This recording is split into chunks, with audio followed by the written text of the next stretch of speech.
Hello MSc final students. आज मैं आपका 1,3 ऑक्साजोलियम 5-फोलेट की टॉपिक को जो हम पढ़ रहे थे हेट्रोसाइक्लिक केमिस्ट्री में, उसकी फर्दर आगे की सीरीज लेके आई हूँ। अभी तक 1,3 ऑक्साजोलियम 5-फोलेट में हमने इसकी सिंथेसिस कर ली है, रेजोनेटिंग स्ट्रक्चर कर लिए हैं और कुछ केमिकल प्रॉपर्टीज कर ली हैं, जिसके अंडर अपनी हम लोगों ने कार्बोनाइल के साथ इसकी केमिकल प्रॉपर्टीज, एल्कीन के साथ और एल्काइंस के साथ इसकी केमिकल प्रॉपर्टीज हम लोगों ने करी है। आज मैं आगे इसकी केमिकल प्रॉपर्टीज को कंसिडर करते हुए चल रही हूँ। आज हम जो पढ़ेंगे अभी सबसे पहले दो केमिकल रिएक्शंस केमिकल प्रॉपर्टीज पढ़ेंगे, जिसमें इसकी रिएक्शन होगी आइसोसाइनेट और आइसोथायोसाइनेट के साथ। अब ये आइसोसाइनेट और आइसोथायोसाइनेट कुछ स्टूडेंट्स को एक्चुअली क्या होता है, कुछ कंफ्यूजन होता है, इसलिए मैं यहाँ पर इसको पहले क्लियर कर देती हूँ। साइनाइड हम सभी जानते हैं कि साइनाइड क्या होता है, CN होता है और कोई एल्काइल ग्रुप या कोई किसी ग्रुप के साथ जुड़ा होता है, तो हमने इसको क्या ले लिया, RCN। और आइसोसाइनाइड क्या होता है, आइसोसाइनाइड यानी कि आइसो वर्ड आ गया, तो यानी कि यहाँ पर ये जो इसका अटैचमेंट होगा ये कार्बन की जगह नाइट्रोजन के साथ होगा, तो क्या हो गया R single bond nitrogen triple bond carbon. Nitrogen की वैलेंसी 3 है, होनी चाहिए, पर कितनी है, यहाँ पर 4 है, इसलिए इसके ऊपर पॉजिटिव चार्ज आ गया और इस कार्बन पर क्या आ गया, नेगेटिव चार्ज आ गया। अब साइनाइड और आइसोसाइनाइड से ही साइनेट और आइसोसाइनेट बनते हैं, है ना। ये कैसे बनेंगे, इनकी अगर मैं बात करती हूं तो क्या होगा, वही R एल्काइल ग्रुप यानी कि R और कार्बन के बीच में क्या आ जाए, ऑक्सीजन आ जाए, तो देखिए ROCN, ये तो हो गया साइनेट। और आइसोसाइनेट क्या हो जाएगा कि ये R किससे अटैच्ड हो, नाइट्रोजन से अटैच्ड हो। बेटा ये नाइट्रोजन से जैसे ही अटैच होगा, नाइट्रोजन की वैलेंसी इंक्रीज हो जाएगी, पॉजिटिव चार्ज गेन करेगा कार्बन पे, तो क्या होगा, ये ऑक्सीजन पे नेगेटिव चार्ज आ रहा होगा, ऑक्सीजन पे इलेक्ट्रॉन्स की कमी आ रही होगी, तो ये अपने पास इलेक्ट्रॉन शिफ्ट कर लेगा और यहाँ पाई बॉन्ड बनाएगा। तो किस तरीके से बनेगा, R single bond nitrogen double bond carbon double bond oxygen. इस तरीके से इसकी पूरी वैलेंसी भी कंप्लीट हो गई और ये क्या कहलाता है, आइसोसाइनेट। आइसो का मतलब क्या हो गया कि जो एल्काइल ग्रुप या फर्दर जो ग्रुप है अटैच्ड है, किससे है, वो नाइट्रोजन से अटैच्ड है। इसी तरीके से थायोसाइनेट होते हैं, बस ऑक्सीजन की क्या जगह क्या आ जाता है, सल्फर हो जाता है, वो थायोसाइनेट हो जाते हैं। और आइसोथायोसाइनेट क्या हो जाते हैं, आइसोथायोसाइनेट, ये क्या हो जाते हैं, अगेन वही ऑक्सीजन की जगह क्या आ जाए, आपका सल्फर आ जाए। अटैचमेंट बिल्कुल उसी तरीके से होगी। अब इसकी रिएक्शन हमें दो के साथ करनी है, एक तो आइसोसाइनेट के साथ और एक आइसोथायोसाइनेट के साथ। हम दोनों करेंगे, बहुत सिंपल रिएक्शन है, उनको हम पढ़ते हैं। रिएक्शन विद आइसोसाइनेट, बच्चों ये देखो, इसके अंदर वही 1,3 डाइपोलर स्पेसीज के साथ ही रिएक्शन होनी है, कोई दिक्कत नहीं है। तो वही चीज हम देखते हुए चलेंगे कि 1,3 डाइपोलर स्पेसीज है, डाई इनोफाइल ढूंढेगा और रिएक्शन करेगा तो एक बाइसाइक्लिक एडक्ट बनाएगा। अब यहाँ पर देखो, ये कैसा है, इलेक्ट्रोनेगेटिव एटम है, इलेक्ट्रॉन्स खींचने की अपने पास टेंडेंसी रखता है। तो ये कार्बन जो है आपका स्टूडेंट्स, ये कैसा है, इलेक्ट्रॉन डेफिशिएंट है, तो इसको इलेक्ट्रॉन्स चाहिए, वो कहां से आएंगे, इस रिंग के नेगेटिव चार्ज से। जैसे ही इलेक्ट्रॉन्स लेगा, कार्बन की वैलेंसी इंक्रीज होगी, नाइट्रोजन अपने पास इलेक्ट्रॉन खींचेगा। जैसे ही नाइट्रोजन अपने पास इलेक्ट्रॉन खींचेगा, ये किधर जाएंगे, इधर R1 वाले पॉजिटिव वाले कार्बन पर चले जाएंगे और एक बाइसाइक्लिक एडक्ट बन जाएगी। अब ये जो बाइसाइक्लिक एडक्ट है, ये हाईली स्टेबल है, ये रिएक्शन यहीं रुक जाएगी। ये जो मैं कह रही हूँ, अभी तक हम लोगों ने जो पढ़ा है कि ये CO2 को रिलीज कर देगा थर्मल कंडीशन में, एक्चुअली थर्मल कंडीशन में ये रिएक्शन नहीं होगी, ये 5 मेंबर रिंग की फॉर्मेशन ही नहीं करेगा। इसका हाईली स्टेबल होने का कारण, या मैं ये कहूं 5 मेंबर रिंग का फॉर्मेशन ना होने का कारण है इंटेंसिफिकेशन है। अब ये इंटेंसिफिकेशन क्या है, intensification of a positive charge. क्या होगा, जैसे ही थर्मल कंडीशन आएगी, ये सिग्मा बॉन्ड टूटेगा, ऑक्सीजन अपने पास इलेक्ट्रॉन खींच रहा होगा, ऑक्सीजन और कार्बन के पास पाई बॉन्ड बना होगा और यहाँ पर चार्ज आ रहा होगा। अब इस कार्बन पर क्या आ रहा है बेटा, अगर हम बॉन्ड तोड़ रहे हैं तो इस कार्बन पर क्या आ रहा है, पॉजिटिव चार्ज आ रहा है। अब ये positive charge due to 2 electronegative atoms, कौन कौन से, ये दोनों नाइट्रोजन जो यहाँ मौजूद है, इन 2 इलेक्ट्रोनेगेटिव एटम की वजह से क्या होगा, ये पॉजिटिव चार्ज हाईली अनस्टेबल होगा। क्यों, क्योंकि ये -I इफेक्ट लगाएंगे अपना, है ना। अब ये जो -I इफेक्ट लगाएंगे तो ये इलेक्ट्रॉन्स खींच रहे हैं और ऑलरेडी यहाँ पर पॉजिटिव चार्ज लग जाएगा, तो ये कैसा होता चला जाएगा, हाईली अनस्टेबल होता चला जाएगा, यानी कि ये पॉजिटिव चार्ज और इंक्रीज होता चला जाएगा, जिस वजह से हम ये कहते हैं कि यहाँ पर ये CO2 निकलने की टेंडेंसी खत्म हो जाती है। किनकी वजह से, इन 2 electronegative atom on a same carbon atom जो पॉजिटिव चार्ज रखने वाला होगा, इस वजह से ये रिएक्शन आगे नहीं होती है, ये रिएक्शन यहीं रुक जाती है और ये बाइसाइक्लिक एडक्ट बनाती है। ये तो थी आपकी रिएक्शन विद आइसोसाइनेट के साथ। अब आइसोथायोसाइनेट, यहां पर आपको ये दिख रही होंगी दो रिएक्शंस हो रही हैं। तो ये दो रिएक्शंस करता है एक्चुअली, आइसोथायोसाइनेट दो रिएक्शन करता है, दो पाथवे से फॉलो करता है। एक तो रेगुलर है जो अभी तक हम करते आ रहे हैं कि ये कार्बन कैसा है, इलेक्ट्रॉन डेफिशिएंट है, इसको इलेक्ट्रॉन्स चाहिए, ये इलेक्ट्रॉन्स लेगा, पाई बॉन्ड टूटेंगे, नाइट्रोजन के पास जाएंगे और ये इधर जाके अटैक कर देगा और एक बाइसाइक्लिक एडक्ट बना लेगा। सिंपल वही चीज है, ये नाइट्रोजन को हमने ऊपर की तरफ खींच के रखा है, वही चीज अभी तक जो चलती आ रही है अपनी। अगेन थर्मल कंडीशन आएगी, CO2 निकलने की टेंडेंसी होगी पर नहीं निकलेगा। क्यों नहीं निकलेगा, इस R1 वाले कार्बन पर क्या आ जाएगा, पॉजिटिव चार्ज आ जाएगा और वो पॉजिटिव चार्ज हाईली अनस्टेबल होगा इन दो नाइट्रोजन्स की वजह से। क्लियर है, तो ये रिएक्शन आगे फर्दर प्रोसीड नहीं होगी, रिएक्शन यहीं स्टॉप हो जाएगी। अब जो सेकंड रिएक्शन है, ये सेकंड रिएक्शन आपकी रेगुलर पाथवे से नहीं हो रही है, ये हम माइक्रोवेव इरेडिएशन करवा रहे हैं और इसको बोलते हैं step wise tandem reaction. Exam में अगर आ जाए आपके कि 1,3-ऑक्साजोलियम 5-ओलेट की reaction step wise tandem reaction करवाइए, तो आपको आइसोथायोसाइनेट के साथ करानी है और माइक्रोवेव इरेडिएशन होगा। यहां पर क्या होगा, अभी तक तो जो हम कर रहे थे रेगुलर में, कार्बन के साथ कौन अटैक कर रहा था, नेगेटिव चार्ज अटैक कर रहा था क्योंकि इलेक्ट्रॉन डेफिशिएंट था। अब यहां पर माइक्रोवेव इरेडिएशन की वजह से हमने यहां पर ये रिएक्शन फोर्स करवाई है और वो फोर्स किस तरीके से करवाई है कि R3 वाला जो कार्बन है जो नेगेटिव चार्ज रखा है वो किधर जाएगा अटैक करने, वो जाएगा इस नाइट्रोजन पर अटैक करने और ये जैसे ही इस नाइट्रोजन पर अटैक करेगा पाई बॉन्ड शिफ्ट होंगे और ये पॉजिटिव चार्ज इस कार्बन के साथ इलेक्ट्रॉन बनेगा, तो एक बाइसाइक्लिक एडक्ट बनेगा। अगेन जस्ट ऊपर वाले के अपोजिट एडक्ट बना है, नाइट्रोजन सल्फर तो अपनी जगह पे है बट ये वाली जो पोर्शन है रिंग का, ये पूरा जस्ट देखिए पलट गया है ना, तो ये होगा। अब थर्मल कंडीशन में यहां पर रिएक्शन करवाना, CO2 निकलवाना बहुत इजी है। अगेन वही, ये पाई बॉन्ड टूटेगा, ये यहां और ये यहां, तो इस कार्बन पर पॉजिटिव चार्ज आएगा। अब यहां पर जो पॉजिटिव चार्ज आया, यहां पर दो इलेक्ट्रोनेगेटिव एटम नहीं है, खाली एक ही इलेक्ट्रोनेगेटिव एटम है और रेजोनेंस फैक्टर भी आने की टेंडेंसी रखता है। तो यहां पर क्या होगा, ये रिएक्शन आगे फर्दर प्रोसीड हो जाएगी और आपको एक 5 मेंबर रिंग की फॉर्मेशन देगी। ध्यान दीजिएगा स्टूडेंट्स, ये सेकंड रिएक्शन या सेकंड स्टेप जो है ये माइक्रोवेव के थ्रू माइक्रोवेव इरेडिएशन हुआ है और ये करवाई गई है, ये रेगुलर प्रोसेस नहीं हुई है। ठीक है, अब बात आती है कि आगे हम इसमें अंदर आगे करते हैं, तो मैं इसके अंदर अब फोटोकेमिकल रिएक्शंस करवाती हूँ। फोटोकेमिकल रिएक्शंस में हम देखेंगे तो यहाँ पर जो रिएक्शन होगी ये किस तरीके से होगी। अगर मैं इस 1,3-ऑक्साजोलियम 5-ओलेट को अगर इस तरीके से लिखूँ तो सेम ही बात है ना।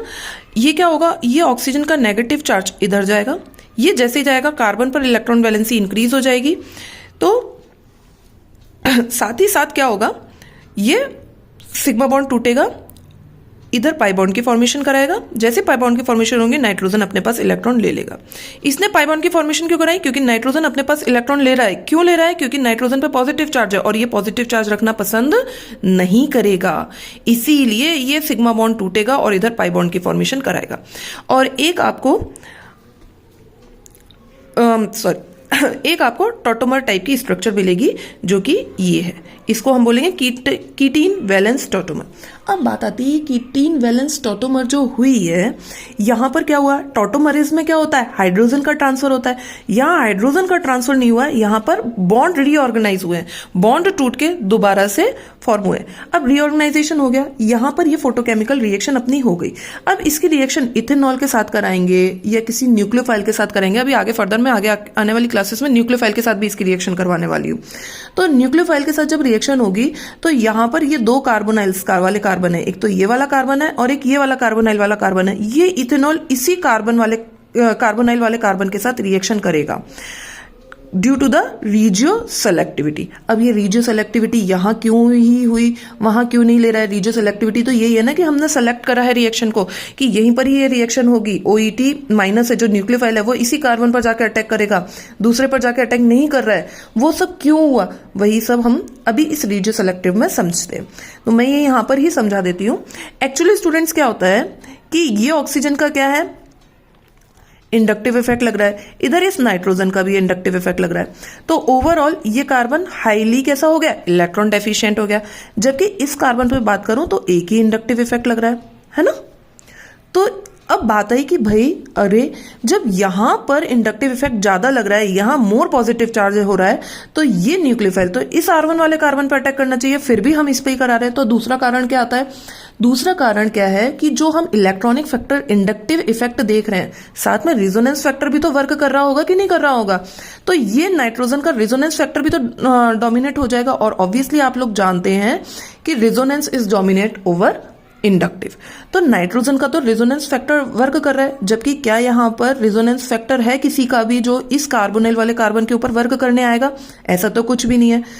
इंडक्टिव इफेक्ट दो लगने के बावजूद भी नाइट्रोजन का रिजोनेंस फैक्टर वर्क आ गया, जिस वजह से इस कार्बन के ऊपर जो पॉजिटिव चार्ज जनरेट हो रहा होगा वो कम हो रहा होगा in comparison to this carbonyl वाले कार्बन के साथ आती है। तो हमारी बात आई कि एक तो न्यूक्लियोफाइल यहां पर अटैक कर गया। दूसरा कारण स्टूडेंट्स यहां पर यह भी समझिए कि यहां पर हमारा एक और फैक्टर आ जाता है कि इंटरमीडिएट की स्टेबिलिटी की वजह से। इंटरमीडिएट की स्टेबिलिटी मैं आपको यहां पर इस तरीके से दिखा देती हूं, ये एक रफ स्ट्रक्चर बना के मैं आपको समझा रही हूं। अब यहां पर क्या होगा? ऑक्सीजन है, इलेक्ट्रोनेगेटिव है, अपने पास जैसे ही इलेक्ट्रॉन खींचेगा, ठीक है, इस कार्बन पर इलेक्ट्रॉन्स की कमी आएगी, है ना। साथ ही साथ यहां पर क्या होगा? नाइट्रोजन का जो क्या है रेजोनेंस फैक्टर लग रहा है, ये रेजोनेंस फैक्टर लग रहा है, ये इधर पाई बॉन्ड दे रहा है, ये पाई बॉन्ड देगा, कार्बन पर इलेक्ट्रॉन्स की एक्सेस होगी तो ये पाई बॉन्ड इधर शिफ्ट करेगा, इस कार्बन पर क्या आ रहा है? नेगेटिव चार्ज आ रहा है। दूसरी बात क्या आती है कि यहां पर अगर यही चीज मैं यहां पर करूं तो यहां कितने फैक्टर्स मिल रहे हैं? यहां पर एक ही रेजोनेंस स्ट्रक्चर मिल रही है, जबकि यहां पर कितनी रेजोनेटिंग स्ट्रक्चर्स मिल रही हैं? 2 रेजोनेटिंग स्ट्रक्चर मिल रही है। तो यहां अगर मैं बात करूं तो इंटरमीडिएट मेन जो इसका कारण है, इंटरमीडिएट की स्टेबिलिटी के कारण, इंटरमीडिएट स्टेबिलिटी के कारण जो आपका न्यूक्लियोफाइल है ये कीटीन के पास जाके अटैक करेगा, ना कि कार्बोनाइल वाले कार्बन के पास जाके अटैक करेगा। पहला कारण क्या बताया मैंने कि इंडक्टिव इफेक्ट तो है ही, साथ में प्लस क्या हो रहा है? रिजोनेंस फैक्टर भी आ रहा है, जिस वजह से ये कार्बन के ऊपर पॉजिटिव चार्ज की टेंडेंसी कम हो रही है। दूसरा क्या है? यहां पर इंटरमीडिएट जो बन रहा है वो इंटरमीडिएट की स्टेबिलिटी बन रही है। इंटरमीडिएट की स्टेबिलिटी कैसे बन रही है? क्योंकि मोर रेजोनेटिंग स्ट्रक्चर बन रही है, जहां मोर रेजोनेटिंग स्ट्रक्चर बनती है वहां स्टेबिलिटी ऑटोमेटिक इंक्रीज हो जाती है। इस वजह से ये OET क्या करेगा? इस कार्बोनाइल वाले कार्बन पे अटैक करेगा।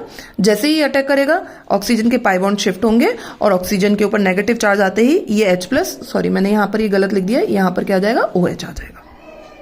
क्लियर है स्टूडेंट्स? अब हम आगे बात करते हैं। अच्छा, यहां ये जो OH बना दिया, एस्टर अभी नहीं बना है, साथ में क्या होगा? सॉरी एक बार मैं फिर से कर देती हूं। यहां पर ये R2 nitrogen, double bond oxygen है R1,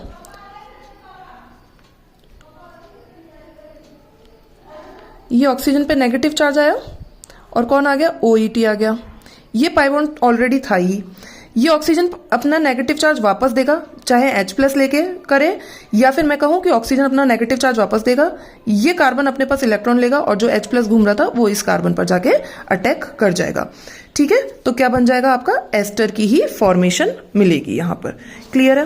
अब हम पढ़ते हैं फोटोकेमिकल रिएक्शन विद ऑक्सीजन, है ना। ऑक्सीजन के साथ करेंगे तो मैंने यहां पर एक कंडीशन मेंशन कर रखी है कि R1 और R3 वाले कौन है? C6H5 यानी कि बेंजीन रिंग लगी है, वही 1,3 डाइपोलर स्पेसीज रिएक्ट करेगी, डाइइनोफाइल के साथ रिएक्ट करेगी और एक बाइसाइक्लिक एडक्ट बनाएगी। मैं उम्मीद कर रही हूं ये आपको बाइसाइक्लिक एडक्ट की फॉर्मेशन बहुत अच्छे से आती होगी, क्योंकि अभी तक हमने बहुत बार कर चुके हैं। अगर किसी को दिक्कत आ रही हो तो प्लीज प्रीवियस वीडियोस में ये मैंने बहुत अच्छे से समझा रखा है, वहां पर एक बार इनको रिवाइज कर लीजिएगा।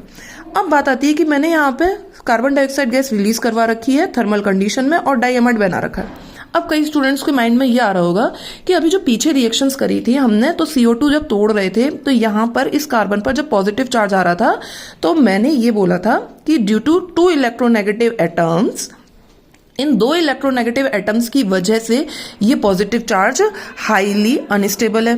क्यों अनस्टेबल है? क्योंकि ये इंडक्टिव इफेक्ट की वजह से इलेक्ट्रॉन्स अपनी तरफ खींच रहे हैं, तो ये पॉजिटिव चार्ज क्या होता जा रहा है? इंक्रीज पर इंक्रीज होता जा रहा है। तो यहां पर फिर जब पॉजिटिव चार्ज स्टेबल नहीं है तो मैं यहां पर से कार्बन डाइऑक्साइड क्यों निकलवा रही हूं?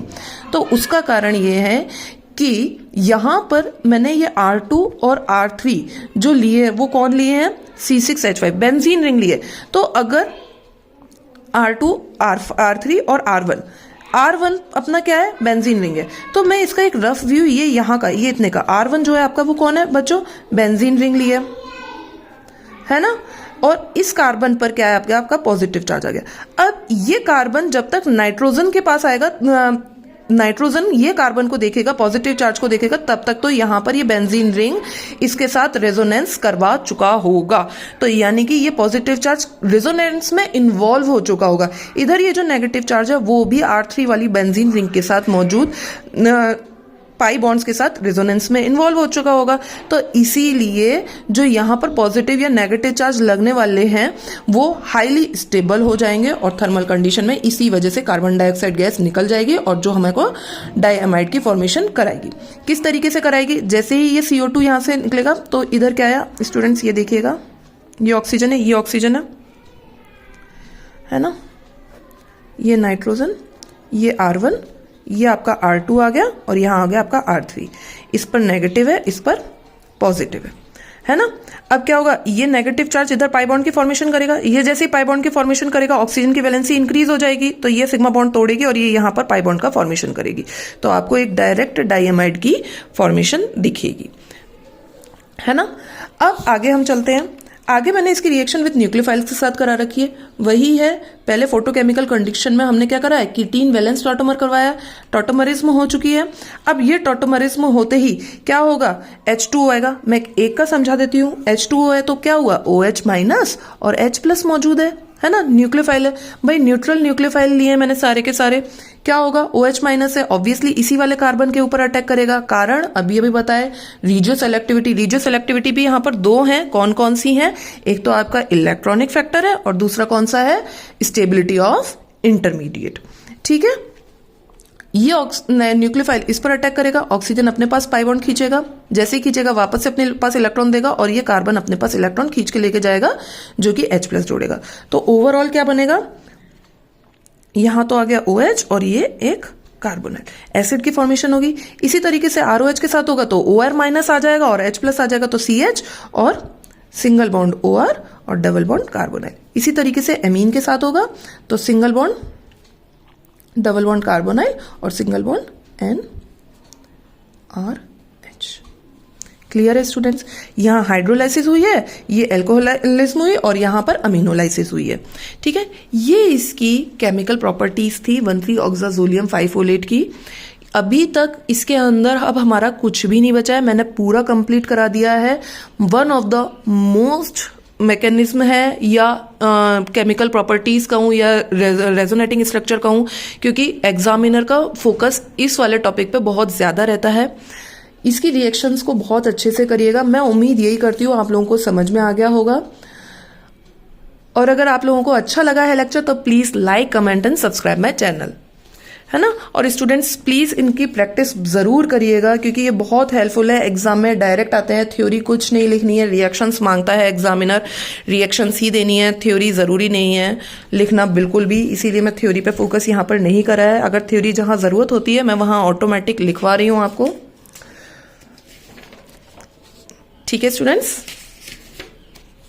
Thank you to all.